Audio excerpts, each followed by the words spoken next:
Baik semuanya, selamat pagi. Di sini kami dari kelompok 2 Komunikasi Bisnis ingin mendiskusikan produk kami, keripik pisang coklat crispy. Nah sebelumnya perkenalkan, nama saya Riyandi dengan NIM 2210417713 dan teman saya sebelahnya. Perkenalkan, nama saya Mulyanti Saputri Dewi dengan NIM 2210417735. Saya Wanggianti Rahayu, NIM 2210417710. Saya Esmeralda Fitri dengan NIM 2210417719. Baik, segitu saja perkenalan dari kami. Selamat menyaksikan. Baik semuanya, terima kasih sudah hadir di sini. Sebelumnya selamat pagi semuanya. Baik, di sini kita akan membahas produk yang akan kita buat, itu keripik pisang dan coklat crispy. Di sini juga ada beberapa agenda yang akan kita bahas. Yang pertama persiapan modal awal, dan yang kedua itu proses produksi, dan yang ketiga strategi pemasaran, dan keempat itu target pasarnya di mana, dan selanjutnya itu analisis keuntungan. Nah, kita akan bahas persiapan modal awal yang pertama. Di sini modal awal kita 200.000. Itu apakah cukup menurut teman-teman atau kurang gitu, atau bisa dilebihin? Aku rasa sih cukup. Mungkin kita kan berempat kan, jadi bisa lah 50 per orangnya. Oke, dan bahan bakunya nanti kita itu ada coklat batangan atau coklat bubuk, itu juga di permasalahan juga. Kita pakai coklat batang atau coklat bubuk. Menurut saya coba bubuk ya sih, dan lebih simpel gitu. Kalau Coklat coklat bubuk kan itu bahan itu kan harus dicairkan ya. Soalnya kan crispy ya. Dan ya peralatan apa namanya, peralatan kita sendiri itu untuk kompor, penggorengan dan wadah lainnya itu yang kita nggak beli. Mungkin modalnya 200.000 cukup ya. Dan selanjutnya proses produksi itu di rumah siapa? Saya aja. Oke. Oh, Miranda, di rumah Miranda. Itu proses pembuatannya yang akan kami produksi. Dan selanjutnya kita akan membahas strategi pemasaran. Nah, di sini ada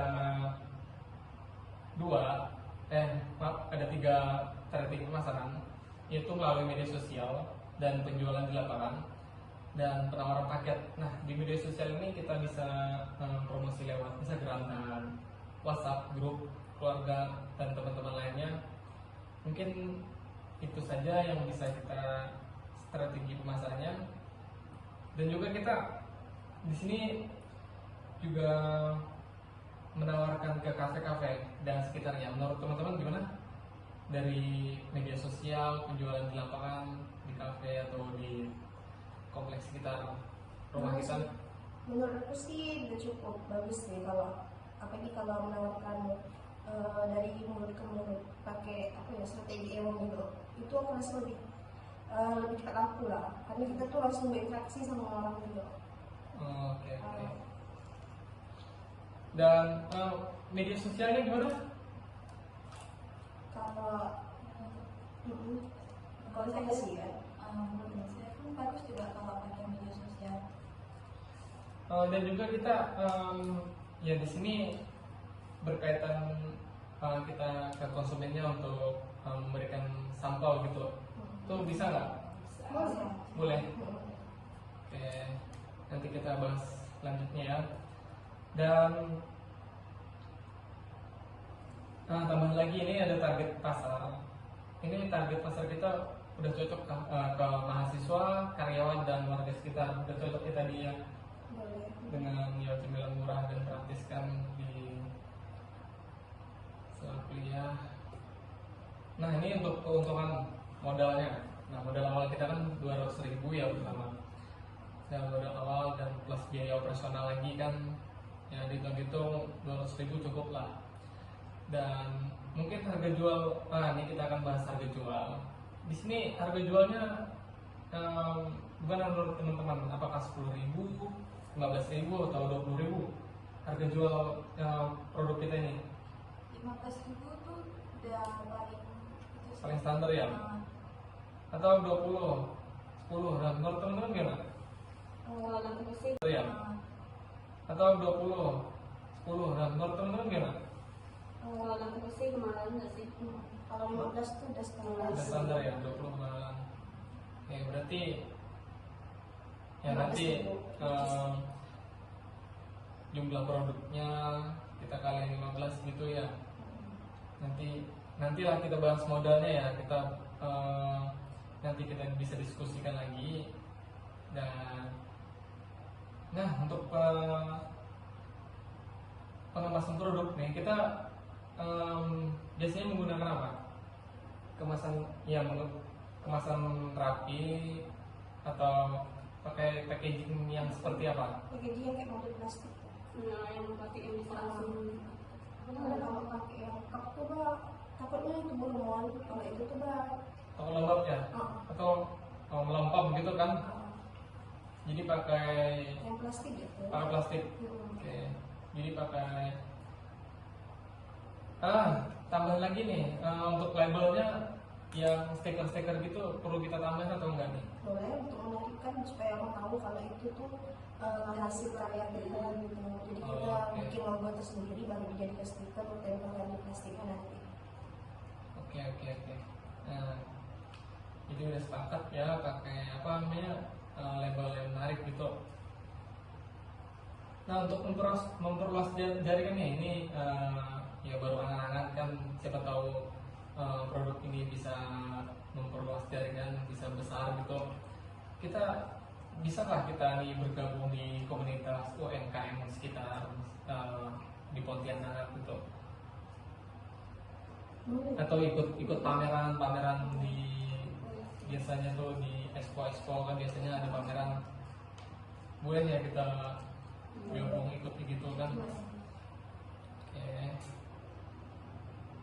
Nah, mungkin yang kita bahas itu aja dulu. Soalnya kan kita belum memproduksi juga. Nanti setelah ini kita bisa produksi. Dan yang kesimpulan dan langkah selanjutnya itu ya sikap modal dan bahan, proses produksi yang berkualitas, dan strategi pasar yang tepat, dan mengelola bisnis ini dengan baik atau produk ini dengan baik. Mungkin itu aja yang kita bahas hari ini. Mungkin nanti setelah kita berjualan nanti kita bisa mengevaluasi mana yang kurang, atau apabila target pasar kita itu salah, nanti kita bisa akan mengadakan rapat lagi untuk mengevaluasi setelah produk yang kita buat ini untuk di pasaran. Terima kasih teman-teman sudah ikut dalam diskusi di sini. Untuk selanjutnya, apabila ada kata-kata yang salah, mohon dimaafkan. Dan mungkin sekian. Terima kasih. Baiklah teman-teman, sebelum kita menutup rapat kali ini, izinkan saya untuk menyampaikan hasil diskusi kita pada hari ini. Nah, adapun hal pertama itu tentunya kita memerlukan modal yang kita tentukan itu 200.000, di mana per orangnya 50.000-an. Terus proses yang dilakukan memproduksi keripik pisangnya itu kita lakukan di rumah Miranda. Strategi yang kita pakai itu menggunakan media sosial seperti pemasaran melalui IG atau WA atau menyebarkan ke grup keluarga. Tidak hanya itu, kita juga memakai proses strategi promosi melalui e-book. Seperti kita menawarkan ke kafe-kafe atau sekitarnya segitu. Target pasar kita tuh mahasiswa, karyawan, dan warga sekitar. Analisis keuntungan kita modalnya tuh 200.000, kita tuh jual per pieces tuh 15.000. Kemasan yang kita gunakan menggunakan plastik, ditambah stiker logo. Memperluas jaringan kita menggunakan atau bergabung komunitas atau expo yang biasanya dilakukan di Amerika. Mungkin itu saja yang dapat saya sampaikan, atau ada yang mau ditambah lagi? Mungkin ada yang mau ditambahin lagi? Udah? Ya. Oke. Berarti kita akan tutup ya. Baik, terima kasih teman-teman yang udah hadir semua. Jadi diskusi kita kita hari ini cukup sampai di sini saja.